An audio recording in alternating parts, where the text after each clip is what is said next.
Eu falei na aula passada que eu tenho 2,70, vocês perceberam? Né? Eu tenho um pouco menos, tá? Tem um pouco menos, é 1,70. Vamos lá, vamos falar sobre fundações, meus queridos. Né? Mas eu não vou falar sobre fundações da sua casa, eu vou falar da minha.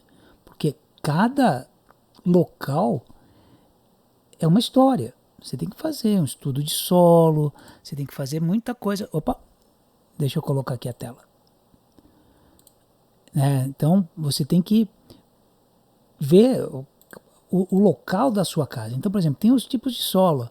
Cada solo tem uma história, cada solo tem uma especificidade que só um profissional da área que vai poder fazer a análise de solo para saber que se não tem um brejo lá, que tipo de estrutura que você tem que fazer para colocar seu container em cima.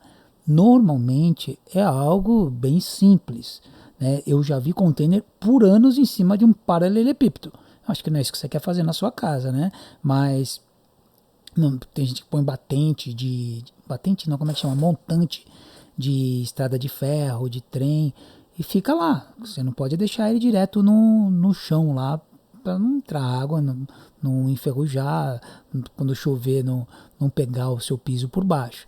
Mas, quando a gente fala de casa, container, a gente vai pensar em fazer este curso para você saber com que você está lidando e economizar muito contratando pessoas certas. Então, uma pessoa que você tem que contratar é alguém que vai calcular essas bases para você. Então, eu não vou... na época que eu estava pesquisando, eu vi isso aqui, por exemplo, o cara falou assim para mim, faz um radier, não sabia nem o que era radier. Aí depois eu entendi que era isso aqui, né, que a pessoa já faz toda a estrutura, cimenta tudo, né? Depois isso aqui faz o cimento, né?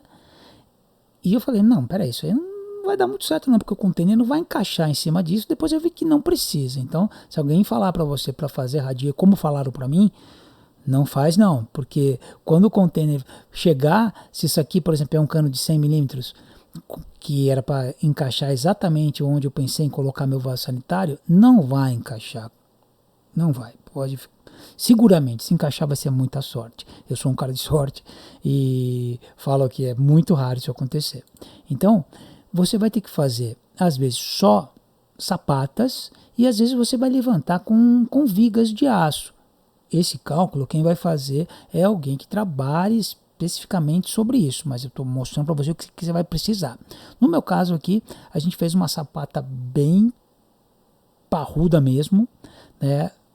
E uma das coisas que você tem que pensar é o seguinte: tem gente que quer usar a parte de baixo do container para guardar coisas, então faz um sistema de coluna mais alto. Eu vou mostrar como eu fiz aqui várias coisas quando for um momento de eu ir lá para fora. Por enquanto a gente vai gravar coisas específicas, coisas gerais. Quando a gente for conversar, que eu for mostrar a minha casa realmente, aí vocês vão entender do que eu estou falando. Mas no caso eu primeiramente fiz as sapatas para depois chegar o container, porque é um grande erro quando você compra o container, vou colocar lá no terreno, depois eu faço os sapatos e coloco no lugar.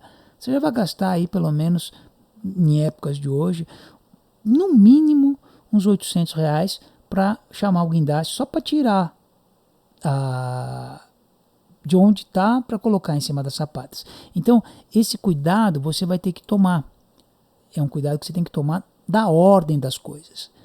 Dentro desse curso vai ter uma aula só sobre a ordem das coisas. Porque se você faz uma coisa fora de ordem, você vai estragar a anterior. Então, uma das coisas, comprou o container, faz com que a chegada dele, você vai saber exatamente onde você vai colocar.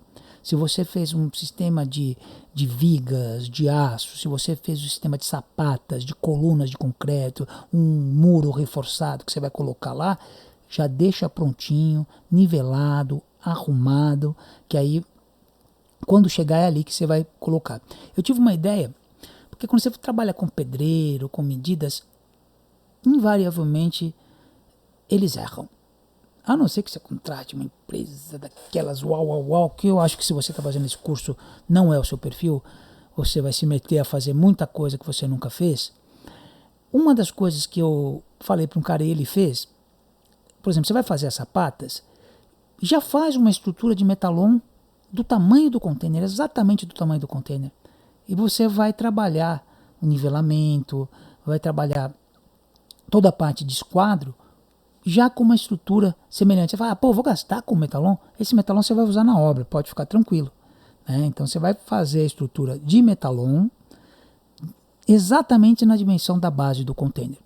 Pode ser bem interessante. Não vai ocupar espaço. Não, põe de pé no cantinho lá, que não vai ocupar espaço. Eu dei essa ideia pro cara, ele fez e deu muito certo. Eu não tinha feito isso. Mas hoje seguramente eu ia fazer, porque várias vezes quando chega o container que você percebe o erro do pedreiro, o erro do calculista, e gente boa erra, e gente mais ou menos, eita nós, leigo, mais ainda.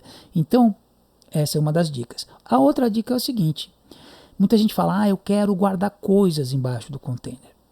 Então, já calcule nessa estrutura a altura certa para você poder entrar e mexer com conforto nas coisas que você vai guardar, ou uma altura muito baixa, apenas para você passar encanamento, fiação, para dar uma manutenção na parte de baixo do container e poder fechar as laterais. Porque se for nenhum nem outro, só vai ser casa de rato, barata, lixo, e você vai ter uma dificuldade maior para fechar, e ainda você vai ter que ter uma escada para acessar o container. Então pense nesses cálculos, tá? Então esses cálculos são interessantes quando a gente fala de fundações.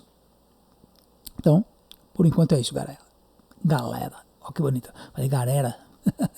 Beijoca do Joca, valeu.